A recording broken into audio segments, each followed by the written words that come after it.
सबैलाई सेवा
भने माथि कसरी बोल्नु पर्छ, हामी कानुनी आधारमा जानुपर्छ भनेर मैले पनि उहाँसित कोअर्डिनेसन गरिरहेको छु।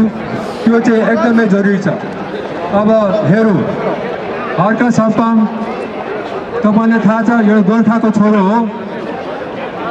उसले हाम्रो मुद्दा उठाउँछ भनेर ठुलो हामीलाई एउटा आशा दिएको छ र क्याप्टेन पूर्ण लिम्बू शाह पनि माथि गएको छ अनि हामीले पनि उसलाई सपोर्ट गर्नुपर्छ।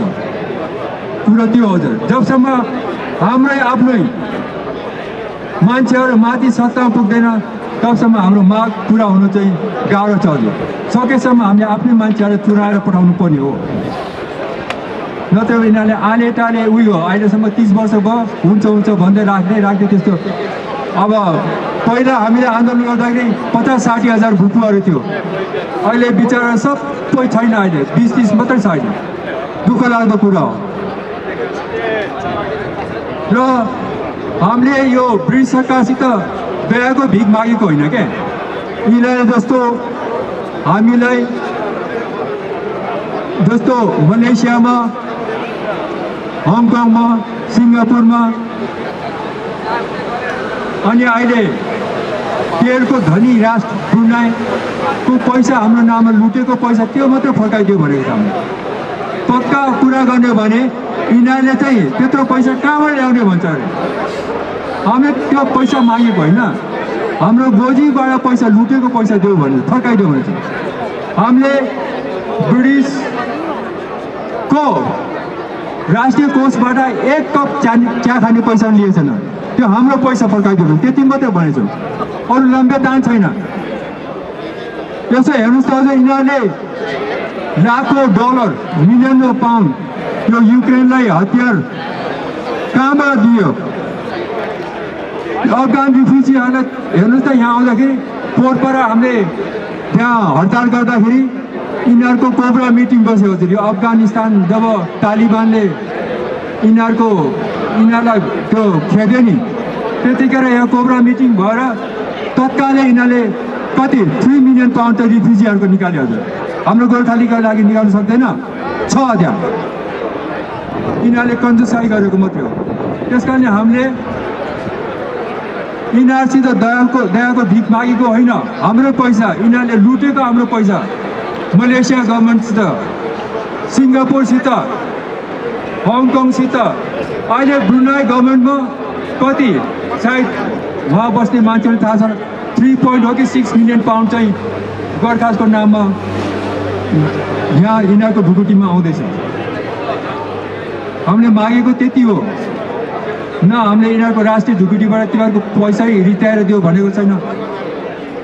हाम्रो पैसा तिमीहरूले जम्मा गरेको पैसा फिर्ता गरिदियो, त्यति मात्र भनेको। हजुर, अब यो हाम्रो मात्र होइन, यो हाम्रो दर्शनको लागि पनि हो, इज्जतको कुरा पनि छ। आर्थिक रूपमा त अब के अरे उहिलेदेखि नै अब धेरै नै के अरे मार्का परेको तपाईहरुले सबैलाई हामी सर्वविदितै छ। अनि अरू अब भावनात्मक भनौँ, अब परिवारमा भनौँ के कति असर पर्यो। हामीले के अरे यो जुन इक्वल राइट्स होइन, इक्वल राइट्स भनेपछि अब हाम्रो अधिकार चाहिँ बराबर। अब बराबर भनेपछि हामीले पनि ब्रिटिस सोल्जरले जति नै हामीले पनि कोर्स गऱ्यौँ, लड्यौँ होइन। अनि उहाँहरूलाई पनि टार्गेटमा लाग्यो भने एउटा गोलीको काफी हो भने हामी पनि त्यही नै हो होइन। अनि दुश्मनलाई पनि त्यही नै हो, उहाँहरूको दुश्मन र हाम्रो दुश्मन एउटै नै हो। यसरी चाहिँ के अरे अब विभिन्न लडाइँहरू अब first world war, second world war भन्नै परेन, मलाई बोर्नेवाको वार भन्नै परेन होइन।